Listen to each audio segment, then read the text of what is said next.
بہت تاکید سے آپ سے عرض کر رہے ہیں کہ ایمان بالغیب اصل ہے. جس چیز کی تصدیق بندہ دیکھ کر کرے اس کو ایمان نہیں کہا جائے گا. اس کو ایمان نہیں کہا جائے گا. یہ ایمان ہے ہی نہیں. یہ ایمان ہے ہی نہیں.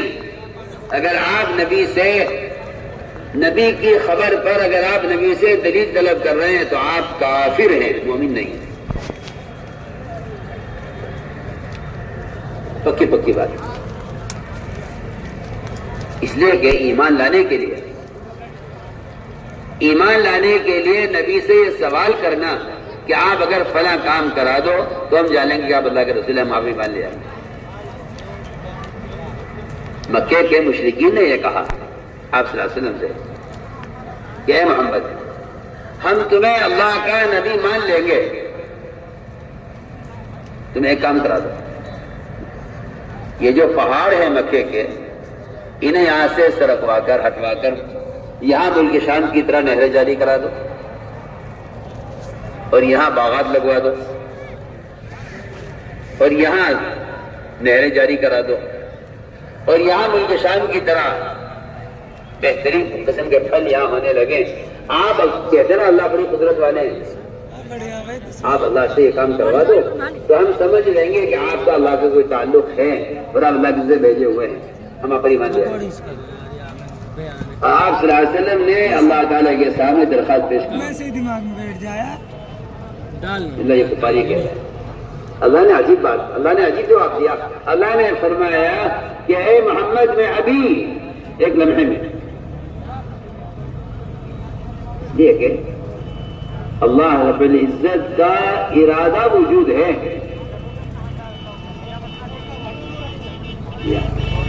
وہاں سوچنے کی یا کرنے کے لیے کسی سبب کی ضرورت نہیں ہے, وہاں تو ارادہ وجود شے ہے. اللہ نے فرمایا میں ابھی کر دیتا ہوں, میں ابھی پہاڑ ہٹا کر یہاں کے مکے کی زمین کو میں نرم کر دیتا ہوں. اگر یہ ایمان نہ لائے اس کے بعد بھی تو پھر میں ان کو قیامت جہنم کی وہ سزا دوں گا اور وہ عذاب دوں گا جو میں نے کسی کو نہیں دیا ہوگا. اب آپ کو اختیار ہے, یا تو آپ پہاڑ ہٹوا کر ان کے لیے یہاں کی زمین کو نرم بنا کر آپ اس کو قبول کر لیں, یا آپ ان کو دعوت دیتے رہے یہاں تک کہ آپ کی بات کو قبول کر لیں, پھر میں ان کو جنت میں داخل کر لوں اور ان کو میں عذاب نہ دوں. آپ دونوں باتوں میں کیا چاہتے ہیں؟ ان کا عذاب چاہتے ہیں تو میں پہاڑ ہٹا دیتا ہوں, یہ بھی محنت کرنا چاہتے ہیں اور پھر یہ ہدایت پر آ جائیں اور میں ان کو عذاب سے بچا لوں. آپ دونوں میں سے کیا چاہتے ہیں؟ میں کہ اللہ میں تو یہ چاہتا ہوں کہ میں ان کو دعوت دیتا رہوں. میں تو آپ کو ایک مثال پیش کر رہا ہوں, آپ میری بات پر دھیان دیں گے. بہت سب میرے نزدیک ایک کافر کا اللہ کے رسول سے یہ کہنا کہ آپ یہ کام کرا دو تو ہم مان لیں گے کہ آپ کے دین میں برکت ہے اور آپ کا دین حق ہے. میں آپ سے کہتا ہوں آج ایک مسلمان کا یہ کہنا کہ آپ پہلے مجھے دین کی برکتیں دکھلا دیں, میں دین اختیار کر لوں گا. میں آپ سے بہت دل کو ہلا دینے والی بات کر رہا ہوں. میں دل کو دہلا دینے والی بات کر رہا ہوں. ایک کافر کا یہ کہنا اللہ کے نبی سے کہ آپ پہلے ہمیں اسلام کی برکتیں دکھلا دیں, اسلام لے آئیں گے. آج کے مسلمان اگر یہ کہتا ہے کہ پہلے آپ مجھے دین کی برکتیں دکھلائیے, جب میں دیکھ لوں گا ہاں دین میں برکت ہے تو میں دین اختیار کر لوں گا. اس نے دین کو نہیں اختیار کیا ہے, اس نے دنیا کو اختیار کیا. اگر یہ دین اختیار کرنے والا ہوتا اور نبی سے یہ کہتے کہ میں تمہیں ایک دین کی دعوت دے رہا ہوں جس دین میں فاقہ آئے گا, تنگی آئے گی, خوف آئے گا, بیماری آئے گی, پریشانی آئیں گی, اور اس سے کے بدلے میں تمہیں جنت ملے گی, بتاؤ اس کے لیے تیار ہو؟ سوچیے. میں کہتا ہوں کہ اگر رسول یہ کہیں امتی سے کہ اگر تم اسلام لے آؤ, اگر دین اختیار کرو, اگر تم میرے ساتھ ہو جاؤ. ایک صحابی نے حضور اکرم صلی اللہ علیہ وسلم سے عرض کیا کہ یا رسول اللہ میں جنت میں آپ کے ساتھ چاہتا ہوں, میں جنت میں آپ کے ساتھ. آپ نے فرمایا نماز پڑھو، روزہ رکھو، حج کرو، زکات دو، ذکر کرو، تلاوت کرو، سارے اعمال خیر کرو، یہ نہیں فرمایا۔ پڑھیے آپ حدیث پڑھیے، ایک صحابی آپ کے ساتھ جنت میں داخل ہونے کی درخواست کر رہے ہیں، آپ نے یہ نہیں فرمایا یہ اعمال کر لو، آپ نے فرمایا اگر تم ہمارے ساتھ ملنا چاہتے ہو تو پھر تم اپنی کمر کس لو، پاپوں کے لیے، قرضوں کے لیے، بیماریوں کے لیے، پریشانیوں کے لیے، غم اور حزن کے لیے اپنی کمر کس لو اگر تم ہمارے ساتھ ہونا چاہتے ہو۔ میں آپ کو بہت بنیادی باتیں عرض کر رہا ہوں، یہ میں کہنا چاہتا ہوں آپ سے، آج مسلمان کے دل میں یہ مرض ہے کہ جب اس کو دین کی طرف بلایا جاتا ہے تو یہ کہتا ہے کہ اس سے مجھے کیا ملے گا۔ ایک مشرک نے آپ سے سوال کیا، مشرک نے کہ اگر میں آپ کے لیے اختیار کروں مجھے کیا ملے گا؟ آپ نے یہی فرمایا کہ تمہیں برکتیں ملیں گی، تمہیں دنیا میں تمہیں مال ملے گا، تمہیں عہدے ملیں گے۔ مشرک نے سوال کیا اگر میں آپ پر ایمان لے آؤں تو مجھے کیا ملے گا؟ آپ نے فرمایا جواب میں کہ تمہیں جنت ملے گی۔ میں تمہیں جنت ملے گی، تو مجھے عرض کرنا ہے کہ ایمان بالغیب کیا ہے؟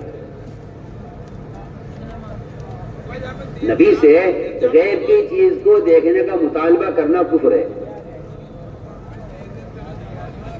اگر آج مسلمان یہ کہتا ہے کہ مجھے پہلے اسلام کی برکتیں دکھا دو، دین کی برکتیں دکھا دو، میں برکتیں دکھا دو، میں نماز بھی پڑھوں گا، روزہ بھی رکھوں گا، زکات بھی دوں گا، حج بھی کروں گا، سچ بولوں گا، سود چھوڑ دوں گا، تم مجھے سود کے بدلے میں یہ سود کی جو مجھے زیادتی نظر آ رہی ہے، پہلے تم مجھے نماز کی برکت دکھا دو سود کے مقابلے میں، اگر میں نے یہ برکت دیکھ لی میں نماز شروع کر دوں گا۔ بتائیے، اس کو دنیا کی محبت ہے، دین کی محبت نہیں۔ میں کہہ رہا چاہتا ہوں کہ یہ مسلمان کے دل میں کفر کی ایک کڑی ہے، میری بات آپ بہت دھیان سے سنیں گے، یہ مسلمان کے دل میں کفر کی ایک کڑی ہے۔ پہلے آپ ہمیں دین کی برکتیں دکھلائیے پھر ہم دین اختیار کریں۔ سوچیے میں کیا بول رہا ہوں، اور یہ مرض عام ہے لوگوں، یہ بیماری مسلمانوں میں عام ہے بالکل۔ آپ پوچھئے آپ کا کاروبار سودی کیوں ہے؟ کہ جی مجھے تو اصل میں یقین نہیں ہے محمد صلی اللہ علیہ وسلم کی اس بات پر کہ زکات سے مال بڑھتا ہے، سود سے گھٹتا ہے، مجھے تو نظر ہی آ رہا ہے کہ سود سے مال بڑھ رہا ہے۔ آپ پہلے مجھے زکات سے مال کا بڑھنا دکھلا دو تو میں زکات دینے لگوں گا۔ میں کہتا ہوں کہ یہ جس کا زکات کا انکار کر کے سود سے مال کے بڑھنے کا جو تصور ہے اور یہ کہتا ہے پہلے زکات کی برکتیں دکھلا دو، تو میں کہتا ہوں کہ یہ کفر ہے، یہ کفر کی خصلت ہے، اور یہ کافر کا مزاج ہے کہ پہلے نبی اس کو میں آپ کو بتا چکا ہوں۔ میں جو کچھ بات کہہ رہا ہوں آپ اس کے یاد رکھیں گے پچھلی بات کو تو ابھی بات آپ کو سمجھ میں آئے گی، اگر آپ پچھلی بات بھلا دیں گے تو آپ کچھ بھی سمجھ آگے نہیں کیا میں کہنے کیا چاہتا ہوں۔ میں آپ کو یاد دلانے کے لیے کہہ دیتا ہوں کہ کفار نے آپ سے کہا کہ اے محمد آپ ذرا ہمارے لیے پہاڑ ہٹوا کر پہلے آپ ہمیں اسلام کی برکتیں دکھلا دیجئے، ہم آپ کو نہیں مان لیں گے، آپ پر ایمان لے آئیں گے۔ تو میرے دوستوں، عزیزوں، بزرگوں، بات اصل یہ ہے کہ ایمان بالغیب اصل ہے۔ اب نبی کے اعتماد پر بندے کا اور امتی کا اللہ کے نبی پر ایمان لانا یہ ایک ایسا اہم اور مشکل کام ہے کہ نبی کے ساتھ دو چیزیں آئیں گی، ایک خبریں، ایک احکام۔ ایک خبریں نبی کے ساتھ، نبی خبر دیں گے ظاہر کے خلاف، انسان ہے ظاہر پرست۔ میں مثال دیتا ہوں، انسان ظاہر پرست ہے۔ انسان کا کہنا یہ ہے، میں اگلی بات توجہ سننا بہت، میں ایمان بالغیب سمجھانا چاہتا ہوں۔ انسان کا تجربہ یہ ہے کہ آگ درخت کو لکڑی کو جلاتی ہے. شروع بات سب جانتے ہیں کہ آگ لکڑی کو جلاتی ہے. پھر جہنم کی آگ، جہنم کی آگ کا حال یہ ہے، جہنم کی آگ کا حال یہ ہے کہ دنیا میں جتنی بھی خطرناک سے خطرناک آگ تصور کی جا سکتی ہے، وہ دنیا کی آگ جہنم کی آگ سے اس طرح پناہ مانگتی ہے جس طرح مسلمان جہنم کی آگ سے پناہ مانگتے ہیں. یعنی کہ وہ آگ سب تیار کی ہے نہیں، جہنم کی آگ، دنیا کی آگ جہنم کی آگ سے پناہ مانگتی ہے. غالباً سلمان فارسی رضی اللہ تعالیٰ عنہ بیٹھے ہوئے تھے، آگ جل رہی تھی. آگ کے جلنے کی آواز ہو رہی تھی، اندر کٹی جاتی ہے تو اندر سے آواز آتی ہے. تو ابو درداء نے پوچھا سلمان یہ کیا آواز ہے، کہ تمہیں پتہ ہی کیا کہہ رہی ہے آگ؟ یہ آگ یوں کہہ رہی ہے کہ اے اللہ تو مجھے جہنم میں داخل نہ کیجیے، میرے اندر جہنم کی آگ کو برداشت کرنے کی طاقت نہیں. جہنم کی آگ کی تپش، جہنم کی آگ کی تپش اگر دنیا میں کسی بھی علاقے میں کوئی لاوا پھوٹتا ہے پہاڑ سے آگ کا، یا گرمی بھی شدید پڑتی ہے کہ جنگلوں میں اس گرمی سے آگ لگ جائے، جتنی سخت گرمی آپ دنیا میں تصور کر سکتے ہیں، حدیث میں آتا ہے وہ جہنم کا ایک سانس ہے. جہنم کا ایک سانس، جہنم کا ایک سانس ہے. جہنم نے شکایت کی اللہ سے، اے اللہ مجھ سے میری اب گرمی برداشت نہیں ہوتی، تو نے میرے اندر گرمی اتنی پیدا کر دی ہے کہ میرا بعض حصہ کو کھا رہا ہے. صحیح روایت ہے. اللہ نے فرمایا کہ پھر تم دنیا کی طرف منہ کر کے ایک گرم سانس لے لو. دنیا میں جو گرمی ہوتی ہے وہ آخرت کا جہنم کا گرم سانس ہے. میں کہتا ہوں ایک مسلمان کو جہنم سے ڈرنے کے لیے اور اس کے جہنم کے وجود اور اس کے عذاب کا یقین کرنے کے لیے اتنا کافی ہے کہ وہ گرمی کے موسم میں یہ سوچ لے کہ یہ جہنم کا سانس ہے، اگر اس جہنم میں ہو تو کیا کرو. لیکن ایمان نہیں ہے نا، ایمان نہیں ہے نا.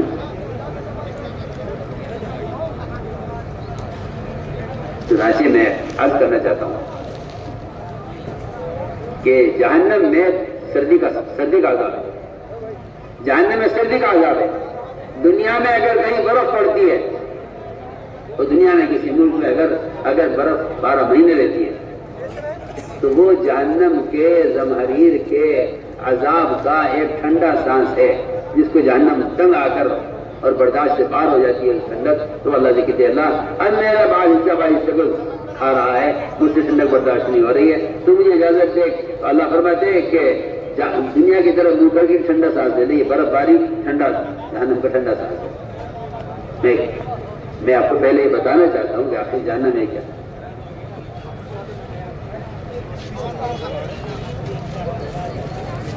حضور اکرم صلی اللہ علیہ وسلم جو خبریں لائے وہ خبریں انسانی تجربات کے بالکل خلاف ہیں. اگر نبی کی خبر امتی کے تجربے کے مطابق ہو تو پھر نبی کی بات کی تصدیق کرنا کوئی کمال کی بات نہیں. ہاں جی ٹھیک ہے، آپ وہ کہہ رہے ہیں جو ہم جانتے ہیں، آپ وہ کہہ رہے ہیں ہمارا تجربہ ہے. پھر نبی کو نبی ماننے کا کوئی کمال نہیں ہے.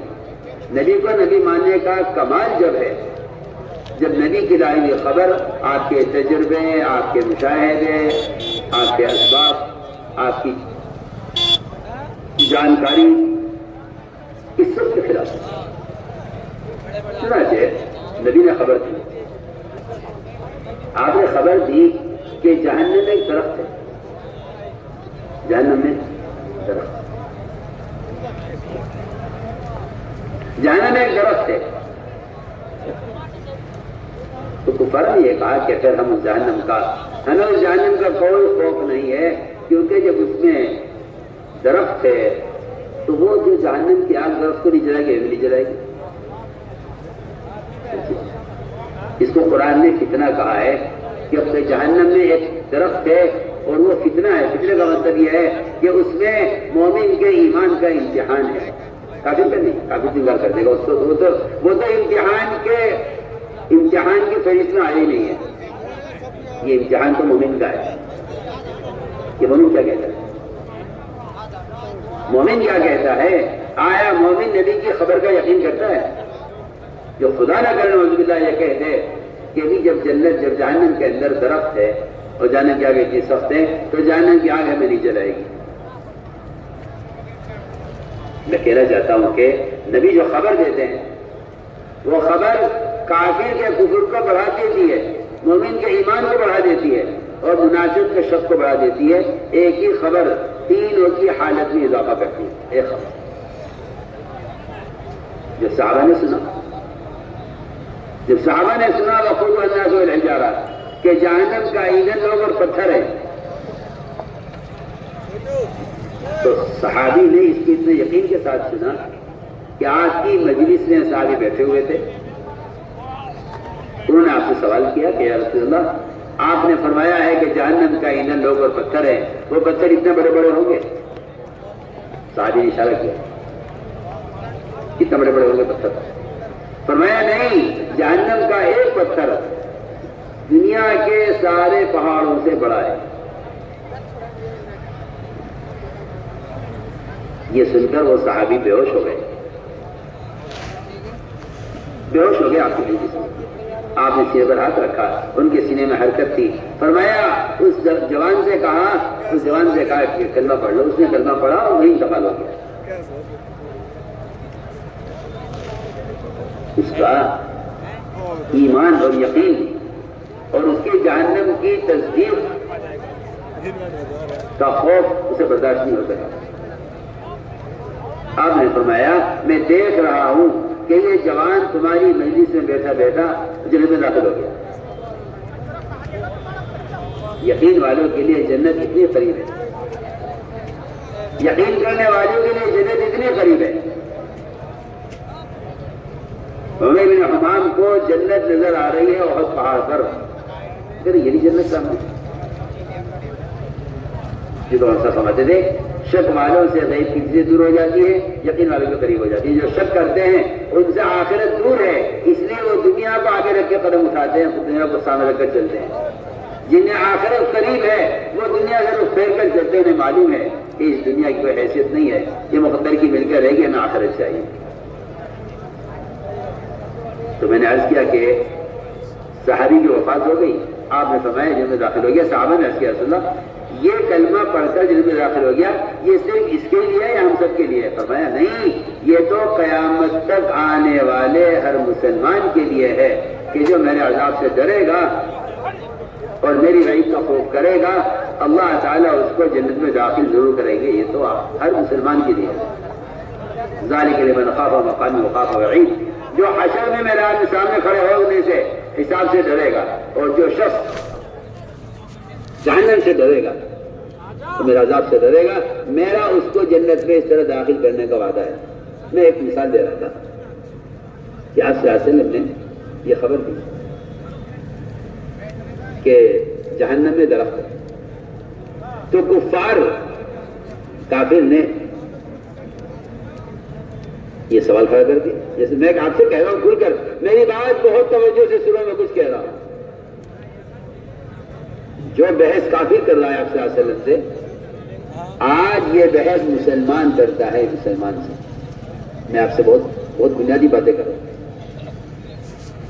یہ بول پڑتا ہے کچھ کا کچھ کہ اچھا جی اگر ایسا ہے تو یہ کیسے ہو سکتا ہے, اگر یوں ہے تو یہ کیسے ہو سکتا ہے. اس کا مطلب یہ ہے کہ یہ محمد صلی اللہ علیہ وسلم کو صرف آپ کے وجود کو تسلیم کیا ہے, اس نے آپ کی خبر کو تسلیم نہیں کیا. میں کچھ کہہ رہا ہوں, یہ کہتا ٹھیک ہے اللہ کے رسول ہیں. اگر اس کے سامنے کوئی ایسی بات پیش کی جاتی ہے جو اس کی عقل کے خلاف, جس کے تجربے کے خلاف, تو یہ اس میں پڑ جاتا ہے کہ ایسا کیسے ہو سکتا ہے. میں اس کی مثالیں پیش کروں گا کہ امام الغیب کسے کہتے ہیں. حضور اکرم صلی اللہ علیہ وسلم نے اپنے سفر معراج کی خبر دی اور سب کو دی، کفار کو بھی، ایمان والوں کو بھی، سب کو۔ آپ کے سفر معراج ہوا، یہ عقل کے تجربے کے سب کے بالکل خلاف ہے۔ آپ صلی اللہ علیہ وسلم کا سفر ہوا، بیت اللہ سے آپ کا سفر ہوا 1 مہینے کا بیت المقدس کا، وہاں سے 1 مہینے کا سفر ہوا آپ کا آسمانوں کا۔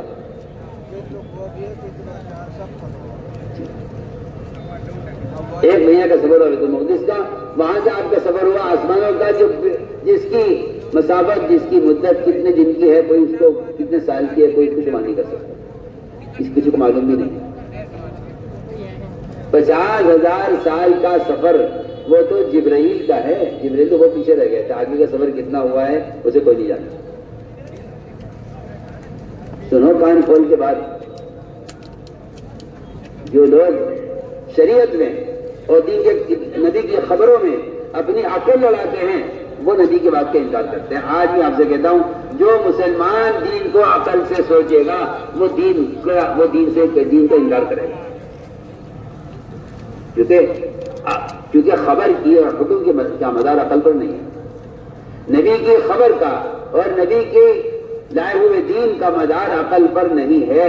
اگر آپ دین میں عقل لڑائیں گے تو آپ دین کا انکار کریں گے، حاکم یہ نہیں ہو سکتا۔ سننے میری بات بہت دھیان سے، دین کا مدار عقل پر نہیں ہے۔ کس پہ دین کا مدار؟ سوچو میں کیا کہنا چاہتا ہوں۔ دین کا مدار عقل پر نہیں ہے، عشق پر ہے۔ اگر آپ اللہ کے رسول کے عاشق ہیں، اگر آپ میں عشق ہے تو آپ میں اطاعت ہے، اور اگر آپ میں عقل ہے، عشق نہیں ہے، تو پھر عجیب بات، علامہ اقبال کو اللہ وجہ رحمت کرے، وہ عقل کا ایسا تعارف کرا گئے کہ جو آدمی شریعت میں عقل لگائے، اس سے بڑا پاگل، اس سے بڑا گدھا کوئی نہیں ہے۔ عجیب بات فرما گئے، وہ کہتے ہیں عقل کو تنقید سے فرصت نہیں، عشق پر احکام کی بنیاد رکھ، احکام کی بنیاد رکھی جائے گی وہ عشق پر رکھی جائے گی۔ میں عرض کروں گا آگے، احکام کی بنیاد عقل پر نہیں رکھی جائے گی، ورنہ آج بھی جو لوگ اسلام میں کے احکام کو بدلنا چاہتے ہیں، جو قرآن میں تحریف کرنا چاہتے ہیں، یہ وہ گدھے ہیں، وہ جاہل ہیں جو قرآن کو عقل سے سوچ رہے ہیں۔ وہ تحریف کریں گے قرآن، یہ آیت نکال دو، وہ آیت بدل دو، یہ حکم ہٹا دو، حالات ایسے ہیں، اس کو یوں کر دو۔ تمہیں میں کیا کہہ رہا ہوں، ایسے آپ کو پاگل قسم کے مسلمان ملیں گے جو یہ چاہیں گے کہ ہم اور باطل، ہم اور اغیار آپس میں مل کر کوئی ایسا نیا مذہب تیار کریں کہ جس سے ہمیں آپس میں محبتیں بھی رہیں، اتفاق بھی رہے۔ میری بات بے انتہا توجہ چاہتی ہے۔ یہ ہے وہ قسم جو نبی کی خبر کو، حکم کو عقل سے لے رہی ہے، یہ ہے وہ قسم جو اسلام میں تحریف کرے گی، قرآن میں تحریف کرے گی۔ سن رہے نہیں؟ ادھر دیکھو میری طرف، دھیان سے سنو بات، میری بات بہت توجہ سے سنو۔ جو مسلمان اسلام کے کسی بھی حکم میں، چاہے وہ نماز ہو یا روزہ ہو یا زکوٰۃ ہو یا حج ہو، اس سے آگے بڑھ کر وہ مسلمان کا لباس ہو، اس کی شکل ہو، اس کی شادی ہو، اس کا ذہن ہو، اس کا معاشرہ ہو، کسی بھی کام میں اگر مسلمان نے اپنی عقل داخل کی تو یہ اسلام سے ہٹا ہوا ایک نیا راستہ ہو، کسی بھی کام۔ اس لیے کہ عقل تقاضا کرے گی اس بات کا کہ بھئی یہ والی چیز زمانے میں چل سکتی ہے، یہ نہیں چل سکتی، یہ چل سکتی ہے، یہ نہیں چل سکتی، یہ عقل آپ کو مشورہ دے گی۔ کہ یہ آپ دیکھیے کہ قرآن حدیث تو سر آنکھوں پر، لیکن یہ دیکھنا پڑے گا کہ اس زمانے میں کیا چیز چل سکتی ہے کیا نہیں چل سکتی۔ یہ ہیں وہ خبیث اور یہ ہیں وہ منافقین جو اسلام کو بدل کر ایک نیا دین اور ایک نیا ایسا راستہ لانا چاہتے ہیں کہ جس پر سب کا اتفاق ہو جائے۔ دنیا میں کیا کہہ رہا عقل آپ صلی اللہ علیہ وسلم سے، آپ صلی اللہ علیہ وسلم سے کفار نے یہ کہا کہ ہم آپ کو حجر اسود کا بوسہ نہیں لینے دیں گے۔ انہیں معلوم تھا کہ انہیں حجر اسود کا بوسہ لینا بہت پسند ہے۔ میں تم سے بہت بنیادی باتیں کر رہا ہوں، ہم آپ کا حجر اسود کا بوسہ نہیں لینے دیں گے۔ انہیں معلوم ہے کہ انہیں پسند ہے، آپ کو روکا اس سے۔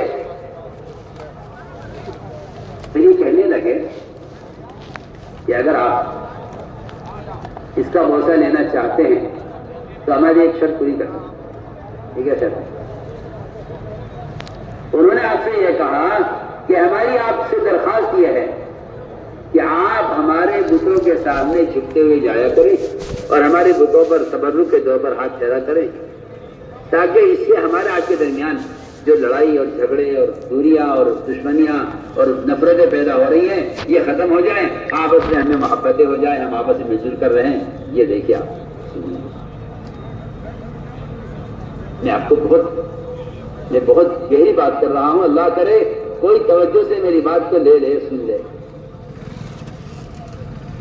اب آج دیکھیں گے آپ کو آج بے شمار ایسے مسلمان مل جائیں گے جو یہ کہیں گے بھائی حالات کا تقاضا ہے، اگر یہ کام چھوڑ دو، اگر یہ والی سنت چھوڑ دو، اگر یہ والا حکم چھوڑ دو۔ یہ سارا فساد اس کا ہے کہ آپ شریعت کو عقل سے لینا چاہتے ہیں، شریعت کا مدار عقل پر نہیں۔ سن رہے نہیں؟ ادھر بھی دیکھ کے بیٹھو، میں ادھر بات کر رہا تو ادھر دیکھ رہا، عجیب بات ہے۔ میں اتنی اہم بات آپ سے کر رہا،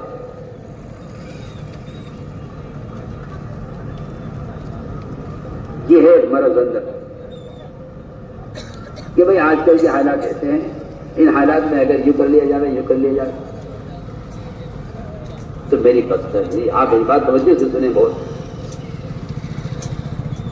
شریعت کا مدار عقل پر نہیں ہے، اس طرح نبی کی خبر کا مدار عقل پر نہیں ہے۔ وہ عقل کے خلاف خبر ہوگی تبھی آپ کا ایمان لانا کمال ہے۔ جو میں آپ کو واقعہ سنا رہا تھا کہ آپ صلی اللہ علیہ وسلم کا سفر ہوا معراج، 1 مہینے کا سفر زمین کا اور لا روزی سفر آسمانوں کا۔ پھر تفصیلی سیر ہوئی آپ کی، جنت کی، دوزخ کی، سزا کی، جزا کی، ثواب کی، عذاب کی، نبیوں سے ملاقاتیں ہوئیں، سب لمبا سفر ہوا، بہت تفصیل۔ اس پورے سفر کے بعد آپ کی واپسی ہو گئی، اسی رات میں واپسی ہو گئی، اور اتنی جلدی آپ کی واپسی ہو گئی کہ آپ کے بستر پر جو آپ کے آرام کرنے کی وجہ سے جسم کی گرمائی بستر میں تھی، وہ گرمائی ابھی باقی تھی، آپ کی واپسی ہو گئی۔ اللہ مجھے معاف فرمائے، ابھی معاف فرمائے۔ میں کہتا ہوں مسلمان کے بھی دل پر شیطان بیٹھا ہوا ہے یہ کہنے کے لیے کہ چلو سن لو، ایسا ہو تو سکتا ہے۔ بس یہ اندر کا مرض ہے۔ سنیے آپ، ایک آدمی سردی کے زمانے میں بستر سے اٹھ کر جائے، اور بستر گرم ہو رہا ہے اس کا، اور واپس آئے، کتنی دیر تک گرمائی باقی رہے گی؟ بتائیے کیا خیال ہے آپ تجربہ کر کے دیکھ لو، کتنی دیر آپ کے بستر پر گرمائی باقی رہے گی؟ آپ اس کا تجربہ کریں۔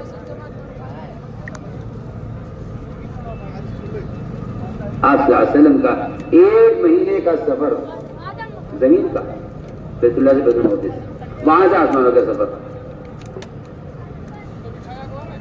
اور بدن کے ساتھ ہوا، جسم کے ساتھ ہوا۔ جو کہتا ہے کہ خواب تھا وہ بیوقوف ہے، وہ جاہل ہے۔ اگر یہ خواب ہوتا تو کفار آپ کی بات کا انکار نہ کرتے. خواب آدمی کچھ بھی دیکھ سکتا ہے. یہ آپ کے بدن کے ساتھ سفر ہوا.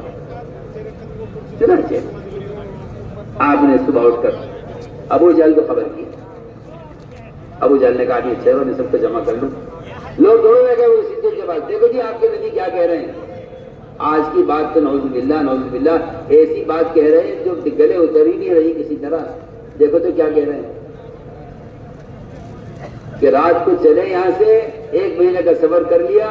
1 مہینے کا سفر وہ چند لمحوں میں پورا ہو گیا. پرواز آسماں کا سفر ہو گیا اور بستر کی گرمائی ابھی ختم نہیں ہوئی تھی کہ واپسی ہو گئی. سنیے بہت توجہ سے بات.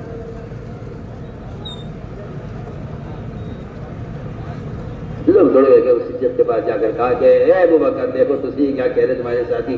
انہوں نے سن کر کہا ارے یہ تو بہت معمولی بات ہے, تم کیا بات لے کر آئے ہو, کوئی اس سے بڑی بات ہوتی تو مجھے بھی مان لیتے. یہ تو بہت معمولی بات ہے کہ آپ کا سفر ایک رات میں بیت المقدس آسمانوں کا ہو گیا, کوئی تعجب کی بات نہیں. انہوں نے تو ایسا کہہ دیا بالکل یہ کوئی بات ہی نہیں. یقین والوں کے لیے کیا ہے. اب سنیے آگے. اللہ تعالیٰ نبی کی بات کی تصدیق کافر سے کراتے ہیں. اگر نبی کی بات کی تصدیق مومن کر رہا ہے تو وہ کمال نہیں ہے. مزہ اس میں ہے کہ انہی کا جوتا انہی کا سر. میں آپ کو بہت اہم بات بتاؤں. جب آپ نے یہ خبر دی تو کفار نے آپ صلی اللہ علیہ وسلم کو گھیر لیا حتیم نے اور یہ سوال کیا کہ اے محمد اگر آپ سچ کہتے ہیں کہ آپ یہاں سے بیت المقدس گئے ہیں تو آپ بیت المقدس کے در و دیوار, کھڑکیاں, ستون وتون کتنے ہیں اس کا سارا نقشہ بیان کیجیے. صحیح بات. اس زمانے میں لوگوں کی طرح تھوڑی تھے آپ کہ مسجدوں میں گھومنے کے لیے جانا, مسجدوں کو دیکھنے کے لیے جانا. اب تو آپ دیکھ لیجیے, آپ اس زمانے میں مسلمان کو مسجد کا شوق ہے, نماز کا شوق نہیں ہے. بادشاہ نے مسجدیں بنائی ہیں شوق میں. آج وہ مسجدیں بند پڑی ہوئی ہیں, ویران پڑی ہوئی ہیں. آپ نماز ہی پڑھتے ہیں کیونکہ نماز کے لیے مسجد بنی نہیں, مسجد بنا دی گئی ہے اسلام کی شان و شوکت کے لیے. آج آپ دیکھ لیجیے.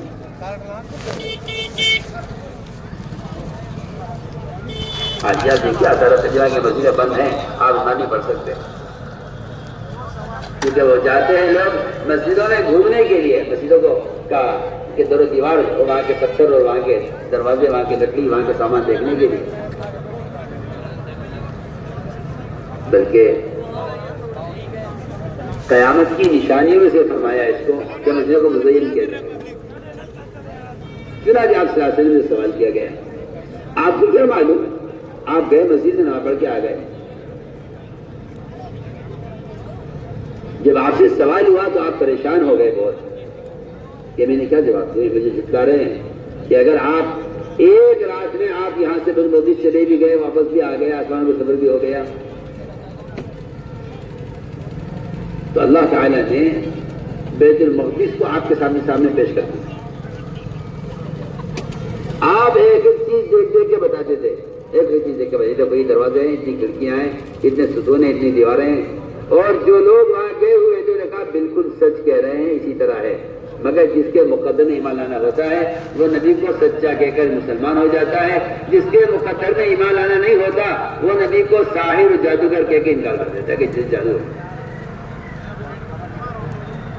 سنیے کیا ہوا.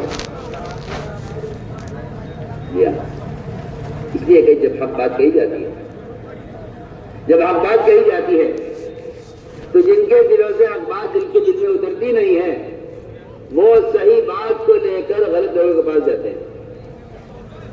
جی ہاں, تاکہ سب چھٹائیں آپ کو. آپ چاہتے ہیں